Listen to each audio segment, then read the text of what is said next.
Claudio Paulillo es el director del semanario Búsqueda, además preside la Comisión de Libertad de Prensa de la Sociedad Interamericana de Prensa y es un gusto recibirlo. ¿Cómo le va? ¿Qué tal, ¿Está bien? Encantado. Además hincha de Defensor, uno de los pocos hinchas de Defensor que conozco. Tendrías que haber empezado por ahí. Es de las pocas cosas que los periodistas los periodistas que no son deportivos suelen decir sin problemas de qué cuadros son. Sí, los periodistas deportivos dicen que son de Sudamérica. Sí, bueno, Mariano López dice que no me acuerdo ya, de grabar Misiones. Sí, claro. No, pero no, yo soy de Defensor desde que salió campeón por primera vez en 1976.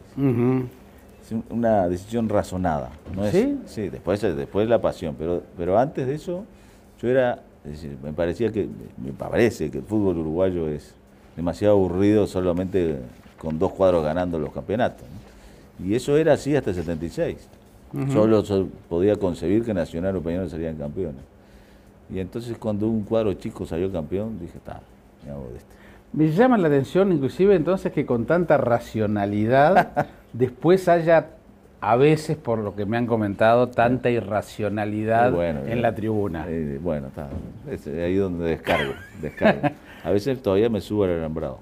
Me consta. Tenemos amigos comunes que me lo han dicho. No me han filmado todavía. No, por eso cuando me lo han contado me ha sorprendido. Claudio, de diciembre, una noticia, una entrevista que te hicieron. En el año 2014 asesinaron a 66 periodistas en el mundo. Sí. Es una realidad a la cual nos estamos, queda muy mal acostumbrando, pero sí. Es terrible. ¿Por qué? Mira,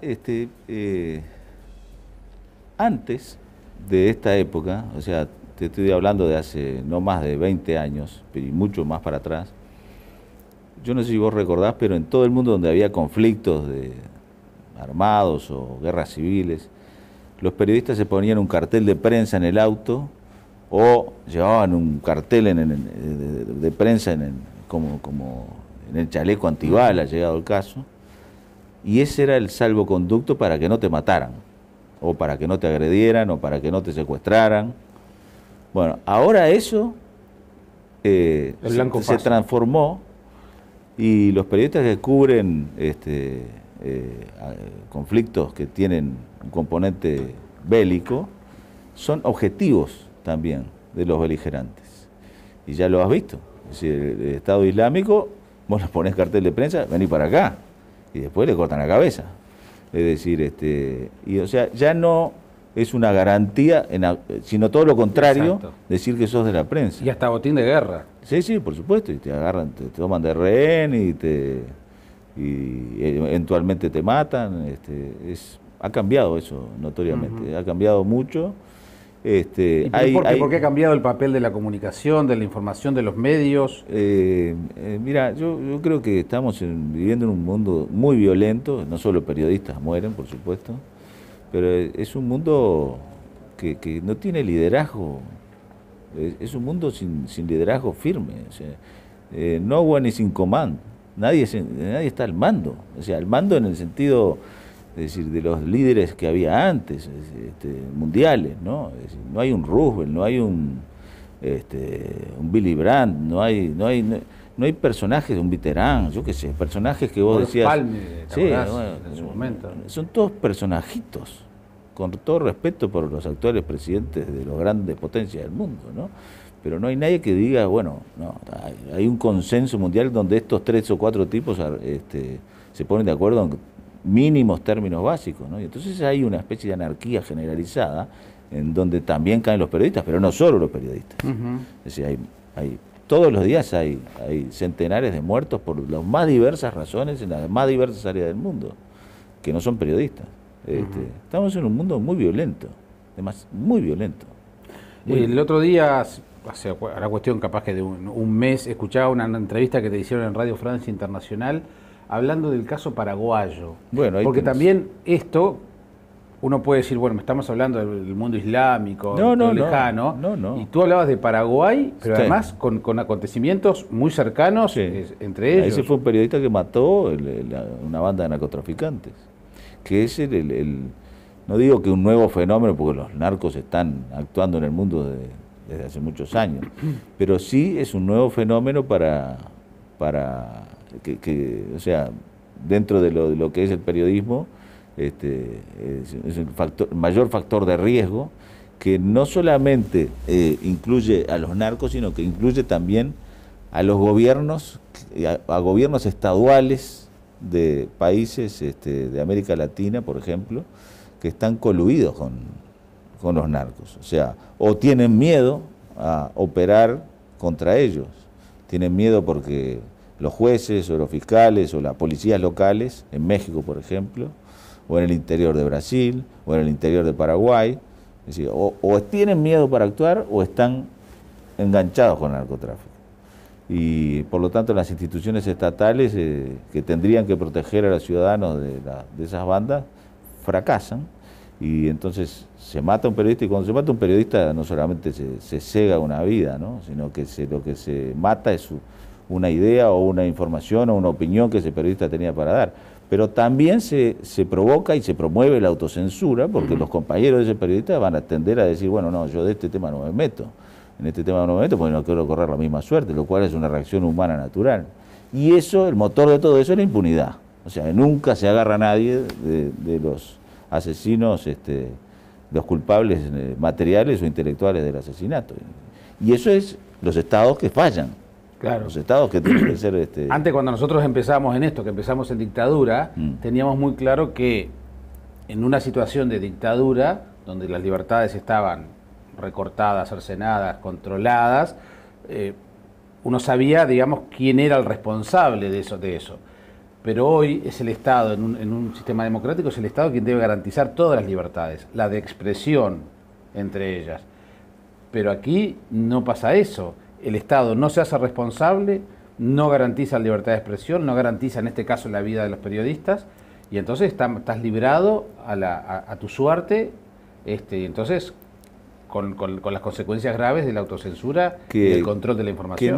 Que no es solo ni principalmente un problema de los periodistas, porque normalmente la gente, el público puede entender esto que estoy diciendo como, solo te interesan los periodistas.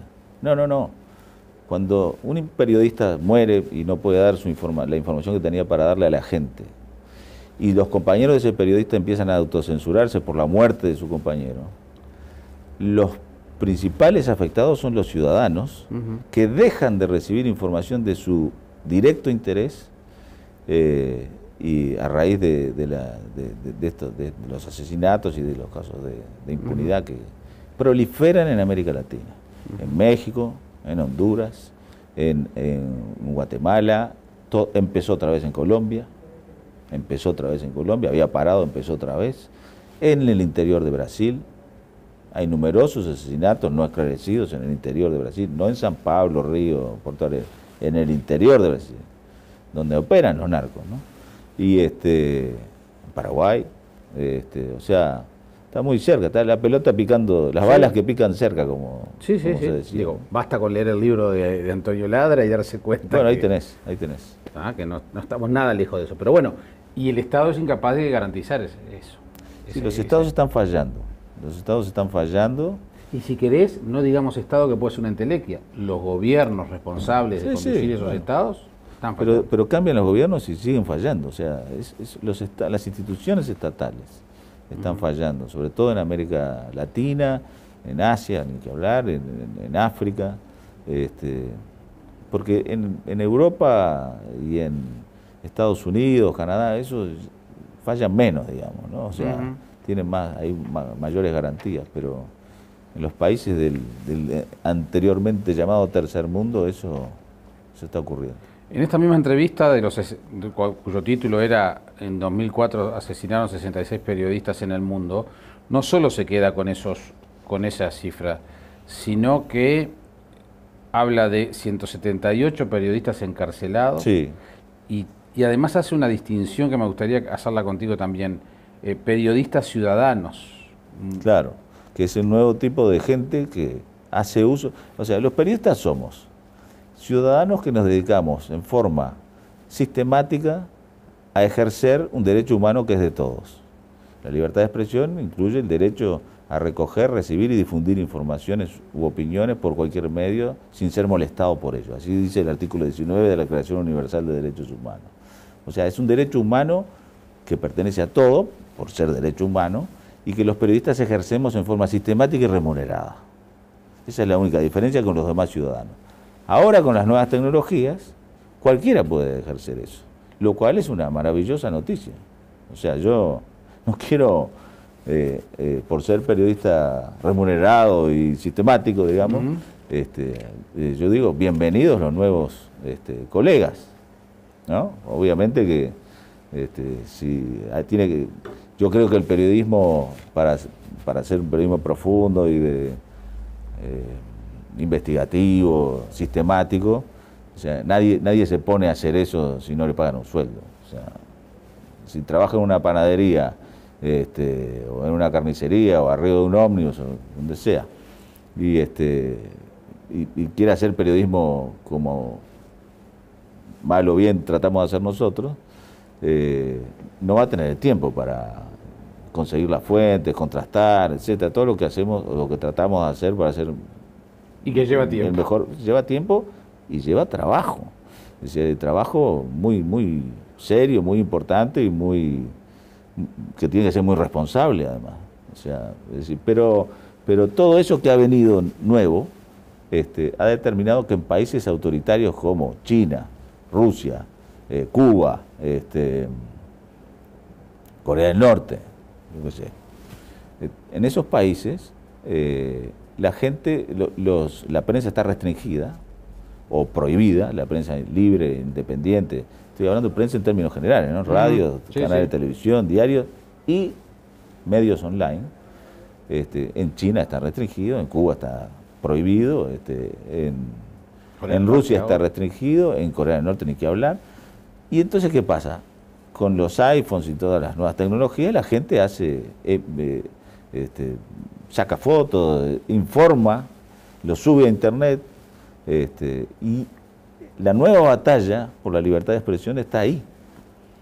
Está ahí porque muchos, como dijiste vos, periodistas ciudadanos que son blogueros, que son personas comunes y corrientes que deciden subir a internet cosas que les parecen que pueden tener interés para la gente, terminan presos por esos regímenes autoritarios que, como siempre, han tratado de impedir la libertad de expresión del pensamiento.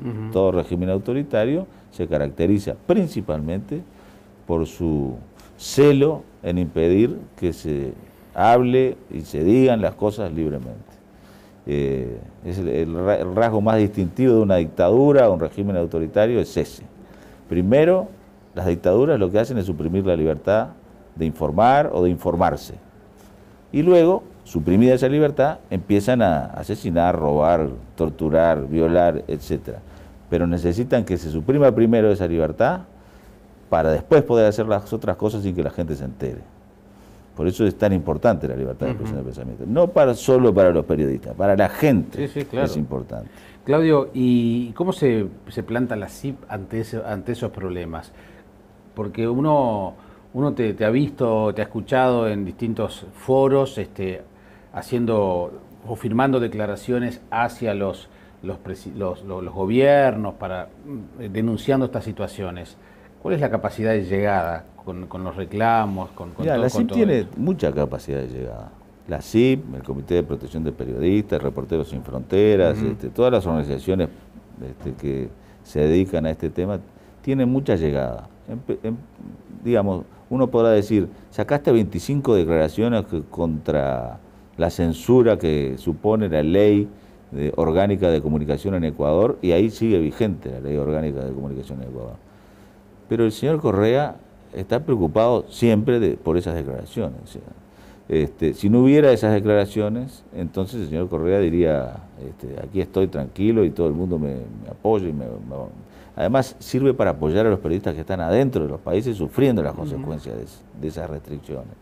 Pero además, nosotros en particular en la CIP recurrimos permanentemente al Sistema Interamericano de Derechos Humanos, que es algo que tienen todos los periodistas de toda América, incluyendo los uruguayos. O sea, la Comisión Interamericana de Derechos Humanos y la Corte Interamericana de Derechos Humanos han fallado en cosas muy importantes, en casos incluso que uno puede decir son pequeños casos, que han determinado cambios en las legislaciones internas de los países por imposición de la Corte Interamericana de Derechos Humanos, cuyos fallos, para aquellos que son suscriptores del Pacto de San José de Costa Rica, son obligatorios. O sea, un Estado no se puede hacer el distraído, y si se hace el distraído se tiene que ir del sistema, cuando hay un fallo de la Corte que lo condena por tener leyes que van contra, por ejemplo, en este caso, la libertad de expresión de pensamiento. Hay una jurisprudencia muy rica en la Corte Interamericana de Derechos Humanos en los últimos 20 años a favor de la máxima libertad de expresión del pensamiento posible. Y a veces los periodistas no somos tan conscientes de que ese recurso está ahí a la mano, ¿no? Claro. Es decir, cuando hay un ataque contra la posibilidad de informar o de opinar, y ese ataque es producto de una imposición autoritaria de un gobierno, creemos que estamos perdidos, y estamos perdidos porque en el país, por ejemplo, los jueces pueden estar cooptados, como ocurre en Venezuela, ocurre en Ecuador. Yo entrevistaba hace unos meses a un caricaturista Bonil, claro, está en la radio, por un chiste, un dibujo, un dibujo sí. absolutamente inocente. Claro. Le pusieron una multa, creo que de $40.000. No solo, le hicieron rectificar la caricatura.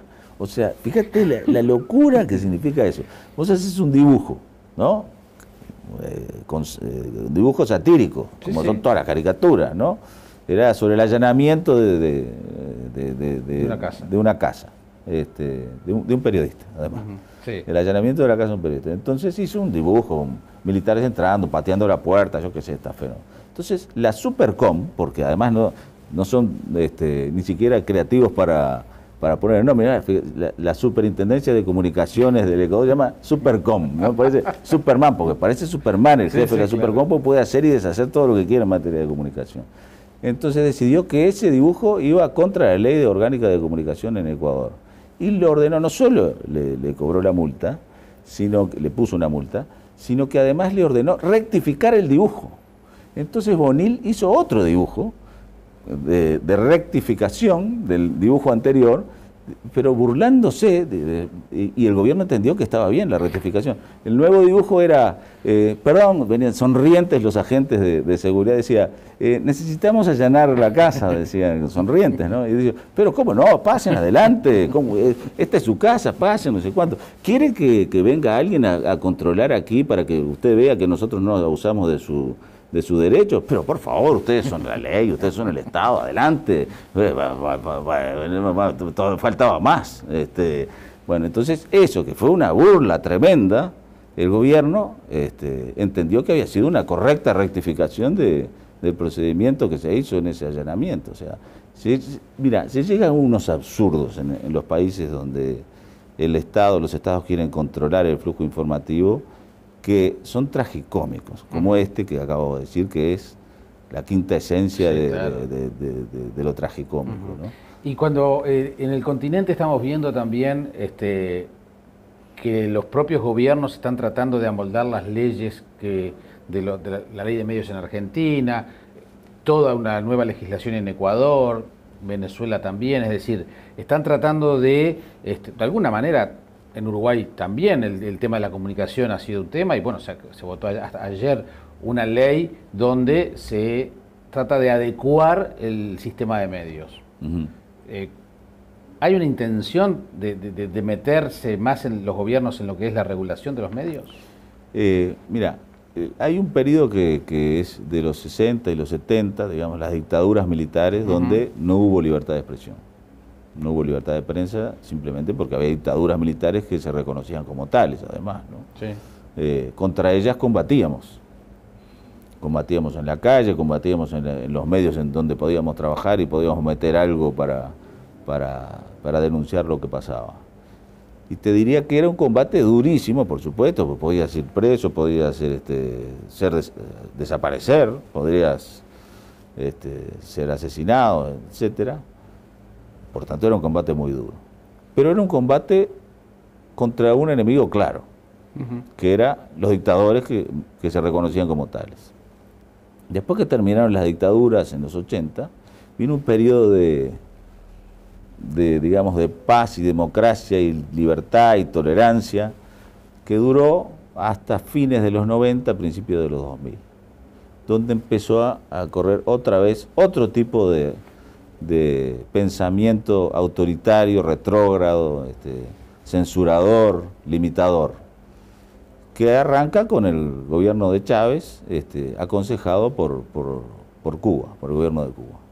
Y empieza el llamado socialismo del siglo XXI, el bolivarianismo, para vergüenza de Bolívar, que no creía en nada de todo eso. Y empiezan a correr, empiezan a aparecer gobiernos electos legítimamente, en elecciones libres y limpias, pero que luego de asumir el poder en el marco de a raíz de esas elecciones libres y limpias, se cargan a los demás poderes del Estado, se cargan las constituciones en base a las cuales habían sido electos y a las cuales habían prometido respetar y hacer respetar, cambian las constituciones en base a mayorías circunstanciales que tienen en el momento rápidamente y empiezan a cambiar las leyes y empiezan a destruir desde adentro el sistema democrático republicano para cambiarlo por un sistema diferente, que no es las dictaduras del pasado, que eran completamente opresoras, sino que son regímenes que, te voy a decir una cosa que puede parecer contradictoria, pero son democracias dictatoriales o dictaduras democráticas, todo lo cual es una contradicción en sí misma. Pero si hay un presidente electo por el pueblo, pero no hay separación de poderes, no hay jueces independientes, no hay garantías individuales y no hay libertad de expresión, entonces solo una de las condiciones de la democracia republicana se cumple y todas las demás no se cumplen. Y uno dice, pero son gobiernos democráticos, fueron electos por el pueblo. Sí, fueron electos por el pueblo, pero solamente eso no alcanza para llamar a un gobierno democrático en el marco de lo que yo creo que debe ser una democracia. La democracia tiene que ser republicana y si no, es cualquier cosa, ¿no? Ese es el argumento que se maneja justamente para legitimarse. Exacto, sí. Bueno, entonces lo que está pasando en esta materia es que esos gobiernos han puesto como objetivo regular el flujo informativo, tanto sea en los diarios, como en la radio, en la televisión o en internet. Algunos más, otros menos, pero así ha sido la Pero tendencia. es un panorama general, además del Es un panorama general, que tiene sus puntos más altos en Venezuela. Bueno, en Cuba la Constitución dice que no puede haber más que diarios del partido. O sea, en Cuba está prohibida la libertad de expresión en la Constitución. Luego en Ecuador han cambiado la Constitución y las leyes para amoldarlas a este nuevo sistema de censura. En Venezuela también, en Bolivia también, en Nicaragua también. En Argentina es menos explícito desde el punto de vista legal, pero es más explícito desde el punto de vista de la acción práctica. Es decir, porque también un gobierno puede determinar la censura o aplicar la censura o presionar a los medios para que se censuren si el presidente o la presidenta de la República sale en una cadena nacional de radio y televisión y dice Jaime Clara es un delincuente.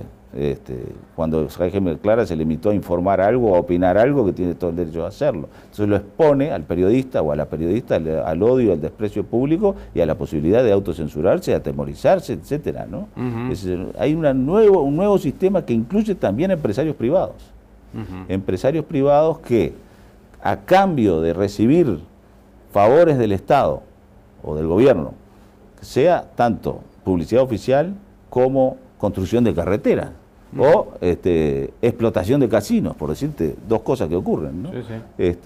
Los gobiernos les dan canales de televisión, les adjudican ondas de televisión o de radio que los empresarios ponen al servicio de los gobiernos. Entonces los gobiernos dicen, no, pero esto no es estatal, no es mío, no, es alguien que es socio del gobierno por dinero, en base al canje de favoritismo hacia el gobierno en los canales o las radios que tienen en concesión, por explotaciones de concesiones estatales, públicas, o publicidad oficial. ¿Cómo te imaginas el próximo gobierno de Tabaré Vázquez y su vinculación con la prensa?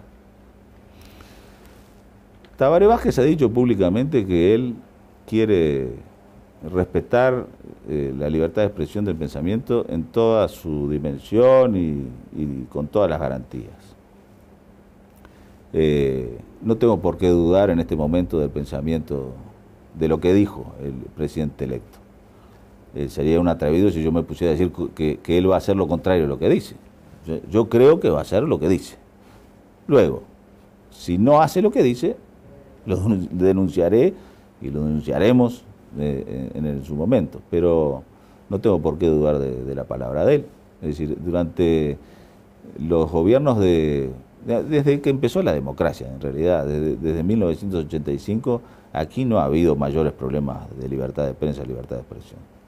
Es decir, hubo, por supuesto, la tensión natural que tiene que existir entre la prensa libre, independiente o crítica, con los gobiernos democráticos que se sucedieron desde Sanguinetti hasta ahora nuevamente Tabaré Vázquez, hasta Mujica, digamos.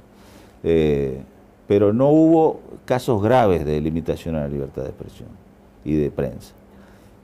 No tengo por qué pensar que esto va a cambiar en los próximos 5 años. Está la recientemente aprobada ley de servicios de comunicación audiovisual que afecta únicamente a las radios y a los canales de televisión que necesitan permiso del Estado para funcionar. Este canal, por ejemplo, no precisa permiso del Estado para funcionar. Y yo creo, como dijo el presidente Mujica, que estoy de acuerdo con él, que esa ley es un esperpento porque está fuera de tiempo. O sea, dentro de cuánto tiempo más va a haber tantos canales como este que no precisan de ningún permiso del Estado para operar. O sea, ¿cuánto tiempo más vamos a tener solamente como fuentes informativas o como fuentes informativas principales a las radios y los canales de televisión que precisan permisos del Estado? ¿Y cuánto tiempo más falta para que emerjan como hongos canales como este? Es decir, claro, muy poco tiempo. La evolución de la tecnología es rapidísima. Sí. ¿Quién se hubiera imaginado que un diario iba a sacar un canal de televisión hace 10 años? O menos.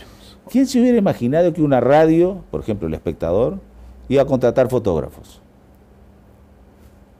Porque tiene un sitio web donde ponen las fotos de sus entrevistados, que además se pueden mirar las entrevistas en vivo. Exacto. Por ejemplo, ¿no? Por tanto, esta ley es un esperpento desde el punto de vista del momento en que se aplica. Si se hubiera aplicado en los 60, cuando no había ninguna chance de recurrir a Internet o no existía Internet, medios alternativos, bueno, se podía discutir un poco más. Pero yo creo que este es un saludo a la bandera de viejos de antiguos esquemas que están cayendo por la fuerza de los hechos. Es decir, no están cayendo porque alguien decida que caigan, están cayendo porque se terminó se terminó, digamos, la posibilidad de tener un oligopolio en función del cual controlar la información desde arriba, ¿no? Se terminó. Se terminó, han caído gobiernos por Twitter. ¿Qué estamos hablando? ¿Cómo cayó el señor Mubarak en Egipto? El señor Mubarak cayó porque los canales de televisión de Egipto se pusieron todos a atacarlo. No, porque en la calle la gente sacaba tweets y sacaba fotos y las mandaba en el instante y cayó. Después vino otra cosa que no es buena, pero eso es otra harina de otro costal. Exactamente. Pero eso va a ir evolucionando cada vez más en ese sentido. Claudio, ¿qué significó ser el moderador del único encuentro de los candidatos políticos en la previa a la primera vuelta de las elecciones? Sí, que no fue un debate. No fue un debate, por eso aclaré, pero por lo menos fue más digno que el debate donde no se dejó ir periodistas y fue el rector de entonces de la Universidad de la República, terminó después siendo presidente del Frente Amplio. Cuando el último de Tabaré Vázquez. Ese sí fue un debate. Ese fue un debate, pero entre Sanguinetti y Tabaré Vázquez. Pero no se confiaba en ningún periodista. Sí, se propusieron varios periodistas y al final terminó siendo Brovetto, el ex rector. En su carácter de rector. Y luego fue presidente del Frente Amplio. Pero de todas maneras, eso fue un debate. Sí. Esto no fue un debate, pero fue... para mí fue un honor que las cámaras empresariales hubieran confiado en mí para moderar eso, porque lo único que hice fue moderar eso. Y fue una experiencia interesante, muy interesante, porque participaron los 4 candidatos a la presidencia en condiciones de igualdad. Puedo contarlo ahora porque no es ningún secreto, pero antes de empezar el debate los recibimos los presidentes de las cámaras y yo en la parte de atrás, digamos, del estrado donde se hizo el debate, y ahí vos veías la fortaleza que tiene el sistema político uruguayo, la tolerancia que hay, a pesar de lo que se dice en las redes, que muchas veces le damos demasiada bola a las redes, o sea, de una especie de tirantez que se ve que hay en las redes sociales, que parecería que estamos por empezar una guerra civil, sí, pero los líderes políticos hacían bromas entre ellos. No, y a pesar de las propias chicanas posteriores en que se tomaron como un humor, se tomaron con humor y se respondieron con humor, y yo lo dije en ese debate. Sí, sí. Pocos países en América Latina, no sé si en el mundo, pero en América Latina pueden darse el lujo de tener a los candidatos presidenciales de todos los partidos en este tono elevado de conversación.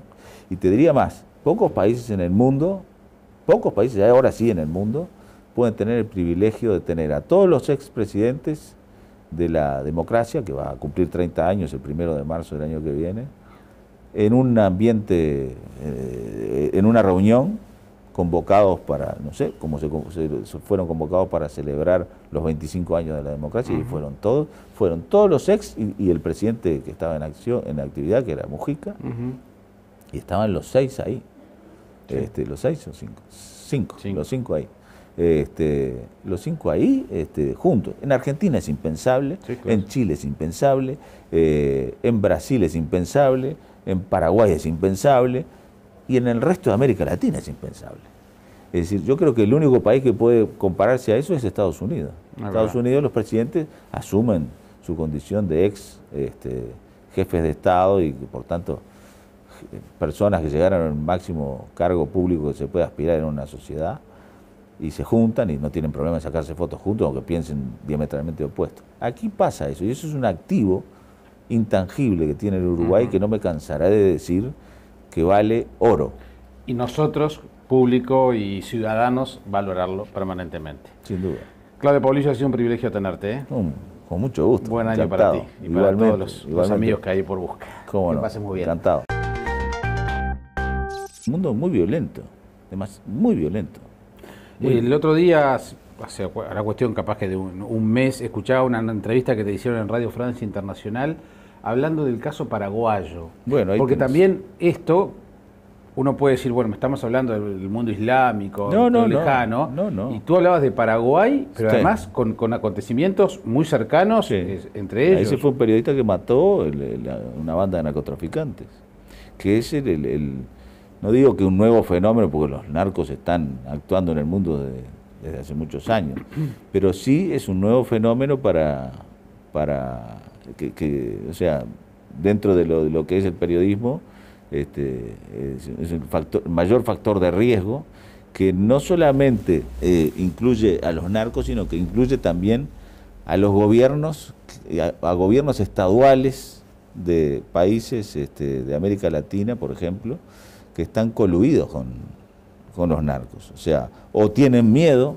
a operar contra... mira, yo creo que estamos viviendo en un mundo muy violento, no solo periodistas mueren, por supuesto, pero es un mundo que no tiene liderazgo, es un mundo sin liderazgo firme, o sea, no one is in command, nadie está al mando, o sea, al mando en el sentido, es decir, de los líderes que había antes, mundiales, ¿no? Es decir, no hay un Roosevelt, no hay un Willy Brandt, no hay personajes de un Mitterrand, yo qué sé, personajes que vos decías... Palme, sí, bueno, en su momento. Son todos personajitos, con todo respeto por los actuales presidentes de las grandes potencias del mundo, ¿no? Pero no hay nadie que diga, bueno, no, hay un consenso mundial donde estos 3 o 4 tipos se ponen de acuerdo en mínimos términos básicos, ¿no? Y entonces hay una especie de anarquía generalizada en donde también caen los periodistas, pero no solo los periodistas. Es decir, hay todos los días hay centenares de muertos por las más diversas razones en las más diversas áreas del mundo, que no son periodistas. Estamos en un periodista se ponían un cartel de prensa en el auto o llevaban un cartel de prensa como en el chaleco antibala, llegado el caso, y ese era el salvoconducto para que no te mataran, o para que no te agredieran, o para que no te secuestraran. Bueno, ahora eso se transformó, y los periodistas que cubren conflictos que tienen un componente bélico son objetivos también de los beligerantes. Y ya lo has visto. Es decir, el Estado Islámico, vos le ponés cartel de prensa, vení para acá, y después le cortan la cabeza. Es decir, y o sea, ya no es una garantía, sino todo lo contrario, exacto, decir que sos de la prensa. Y hasta botín de guerra. Sí, sí, por supuesto, y te agarran, te toman de rehén y eventualmente te matan. Ha cambiado eso notoriamente, ha cambiado mucho. ¿Por qué ha cambiado el papel de la comunicación, de la información, de los medios? Pues salió campeón, dije, me hago de esto. Me llama la atención inclusive entonces que con tanta racionalidad después haya, a veces por lo que me han comentado, tanta irracionalidad en la tribuna. Bueno, es ahí donde descargo. A veces todavía me subo al alambrado. Me consta. Tenemos amigos comunes que me lo han dicho. No me han filmado todavía. No, por eso cuando me lo han contado me ha sorprendido. Claudio, de diciembre, una noticia, una entrevista que te hicieron. En el año 2014 asesinaron a 66 periodistas en el mundo. Sí. Es una realidad a la cual nos estamos, queda muy mal acostumbrando, pero sí, es terrible. ¿Por qué? Mira,